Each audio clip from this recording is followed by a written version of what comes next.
So John, tell me, what did you do before now, sort of before in your corporate life?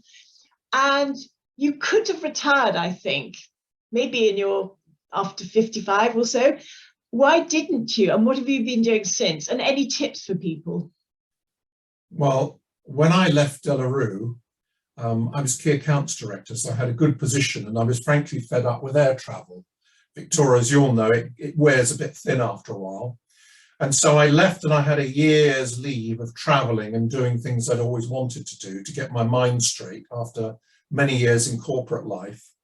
And I thought I could be the leading sales guru of the world, having done lots of courses and embarked on all of that, because actually I was reasonably good at it. But I looked at things where I'd built up skills from De La Rue, and particularly in areas which I could see over the horizon were going to happen. And one of them was anti-corruption, or as I would call it, anti-bribery. So I set up a business called Interchange Solutions with some colleagues. And specifically, we recognized that bribery could become an issue for the future. And we were sort of looking to see whether legislation would change to change the mindsets of commercial people and governments against bribery. There wasn't much of an ethical driver behind it. There was a business driver, but more importantly, we understood the damage that could be inflicted on companies and individuals when it happened, and maybe they didn't know they were doing anything wrong. So we set up that business.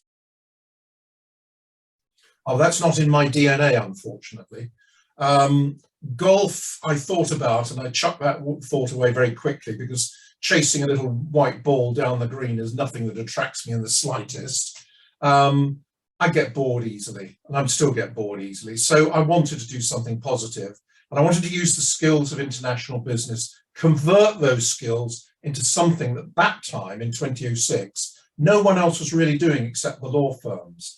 Then what happened was the Bribery Act came along. We contributed to bits of that. We contributed to the building of ISO 37001, which is a fast burgeoning international standard to prevent bribery. And all of that kept me occupied until this year. Well, I'm not going to take up any of those funeral plans I keep getting sent copies of, because I'm not ready to meet my maker yet. No, I decided that it was time. My shareholders and I, one shareholder and I decided it's time to do something with the money which we've accrued. So we wound up the company. Since you ask, I'm a tad over 75. However, I still do consultancy work. So I still work with UCAS as a technical auditor, a technical assessor. I still do special stuff for particular clients that I work with. I do training. I do some projects with the Council of Europe. I'm now on one right now, and other things, because what I found is I had all this stuff up here, and although the rest of me is a bit battered and a little bit occasionally, as my colleagues say on Nordic Walking, okay, John, you can come with us as long as you stand upright.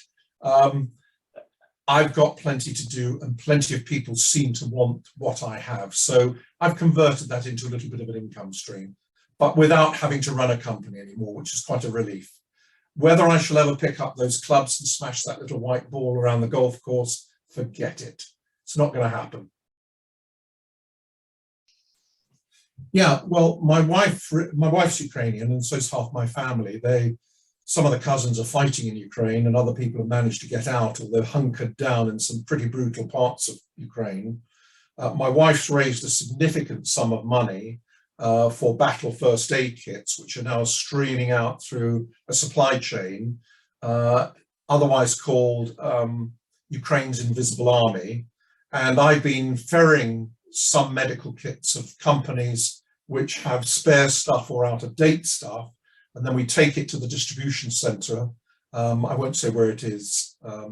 And then they've got a supply chain to take it into Ukraine, because we focus on medical supplies, and anybody who's watched the news, you've seen what's happened to the hospitals. And of course, there are both battle and a lot of civilian casualties that need treatment. So that's what we've done. And I know a number of major hospitals have also sent stuff as well. We're doing every little bit counts, Victoria. So that's what I'm doing. It does. I think you're amazing, John, and good luck. And I'm glad to see you're not giving up. We need to show the world that we still have skills and contribution to give. We do indeed.